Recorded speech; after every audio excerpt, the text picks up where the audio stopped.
With the Tea Party movement, the leader in Washington, Congressman Michelle Bachmann.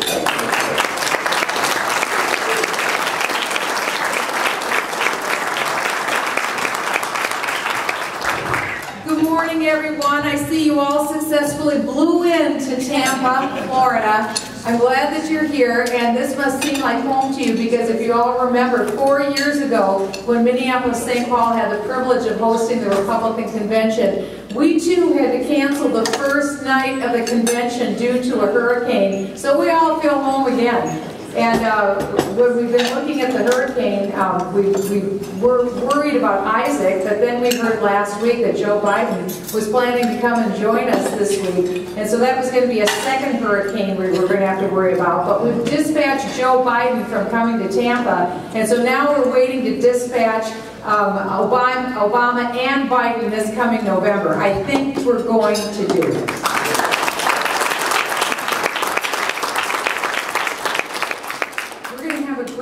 Together. I'm glad that all of you are here, and as we're looking forward to nominating Paul Ryan for Vice President and Mitt Romney for our President, I just want to give you just a brief insight. I've known Paul Ryan for 6 years.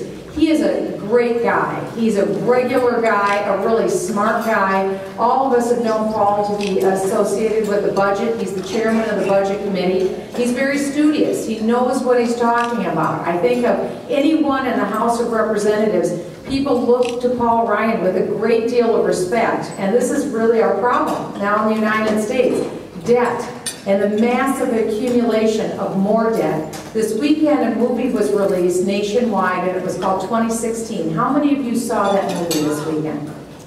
That's pretty good. I encourage all of you to go see it. And the idea is, what will America look like in 2016? What's the worldview that Barack Obama shares? It is very different from the Romney-Ryan worldview. And Paul Ryan, like I said, is a great guy. He gets it. He gets what the problem is. And with the Tea Party stands for 3 essential principles, and it's this. We believe that we're taxed enough already. How many in this room agree with that principle? We are taxed enough already. The second principle is government needs to stop spending more money than what it takes in. How many in this room agree with that? Government has to stop spending more than what it takes in. Here's the third principle. Government needs to start acting within the limits of the Constitution of the United States. How many agree with that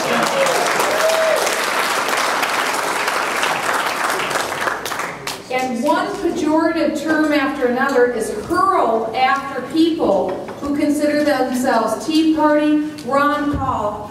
We are people who stand for putting this country back on a firm footing. And I'm here to say thank you for everyone who's been working so hard to put that message forward. Because I'm here to tell you, you have succeeded more wildly than you can even imagine. And I know that when we go through the whole platform battle, and some of you have been here all week, and there's always tussles on every platform. But I want you to know how wildly we've succeeded. Because these principles of the fact that we are taxed enough already and that government needs to not spend more than what it takes in and act within the limits of the Constitution. These are now principles that are a part of our Republican Party platform.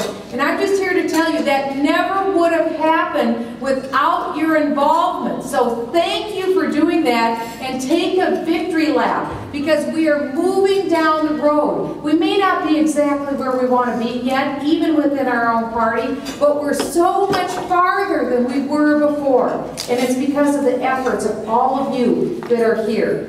And we do that because we learn. We learn more all the time about what it is that makes an economy grow and work. Years ago, I picked up an obscure book that was kind of dog-eared, and it was by Ludwig von Mises. Anyone here familiar with Ludwig von Mises and the Austrian School of Economics? I picked up his book. His seminal book is called Human Action, if you've read that. It's a thick book. If you can get through the first 200 pages, the rest is fun. But pick up that book, or pick up Socialism or Bureaucracy. There's another book that he wrote, Planning for Freedom. And von Mises was really an island to himself, because when the rest of the world was all embracing socialism and centralized government planning, von Mises went the opposite direction. He embraced free market economics, exactly when free markets were being dissed. But over the long term, von Mises has been proved right. And what I love about von Mises, he's a little redundant when you read him, but I love that. His main thesis is the sovereign choice of the consumer. We are the kings. We are the ones who decide.